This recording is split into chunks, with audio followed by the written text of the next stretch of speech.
এই ব্যাগের ওয়াটার রেজিস্ট্যান্সটা কেমন সেটা আমি এখন একটু দেখাবো। দেখেন আমার হাত কিন্তু শুকনা, আমি জাস্ট এখানে ভিতরে ঢুকালাম হাতটা। এখন আমি পানি নিয়ে একটু এখান থেকে দিয়ে দিলাম, জাস্ট পানি নিয়ে দিয়ে দিচ্ছি এখানে দেখেন, এই যে পানি নিয়ে দিয়ে দিচ্ছি, এই যে জাস্ট ওয়াইপ করে গেলাম, ওয়াইপ করে গেলাম, ওয়াইপ করে গেলাম, দেখেন এইখানে কিন্তু আমার ভিজা, এই যে বের করলাম এটা কিন্তু ঠিকই শুকনা, তার মানে পানি কিন্তু ভিতরে যায় নাই। সো আপনি যে কোনো ট্যুর ট্রাভেল বা যেভাবেই বাইরে বের হচ্ছেন, হুট করে বৃষ্টি আসলে পানির ঝটকাতে কিচ্ছুই হবে না, জাস্ট মুছে দিলে চলে যাবে, কারণ আপনি তো জাস্ট নিরাপদ আসতে চলে যাবেন। এটা নিয়ে এমন না যে আপনি সারাদিন বৃষ্টিতে ভিজতে থাকবেন, বৃষ্টিতে ভিজার জন্য তো ব্যাগ না।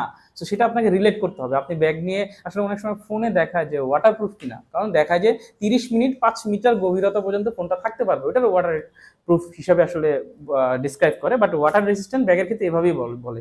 সো আপনি কিন্তু খুব ইজিলি এবং সেফলি এটা ইউজ করতে পারেন। খুব সুন্দর একটা ব্যাগ, দেখতে পাচ্ছেন ব্ল্যাক এবং গ্রে এর কম্বিনেশন, 100%। এটা আসলে কি বলে, কোটেড ফ্যাব্রিক বলে, আসলে এটা কনকোট ফ্যাব্রিক বিভিন্ন নামে বলে, পলিস্টার দিয়ে করা। সো এটা কিন্তু আপনি নিতে পারেন দুইটা কালার, একটা হলো ব্ল্যাক গ্রে, একটা হলো ব্লু গ্রে, দুইটাই খুব সুন্দর এবং ফিচার কিন্তু অসাধারণ। পকেট পকেট, আবার এখানে একটা জিপার পকেট, এপাশে ওয়াটার বোতল পকেট, এপাশে একটা বোতল পকেট বা জিপার পকেট যাই বলেন, পিছনে একটা ল্যাপটপ চেম্বার, একটা মাস্টার চেম্বার, দেখেন ডেপথ কি, মানে আপনি যদি একসাথে অনেকগুলো কাপড় চোপড় নিয়ে, ইনফ্যাক্ট আপনি বিদেশ ভ্রমণে যেতে পারবেন, কোনো সমস্যা হবে না।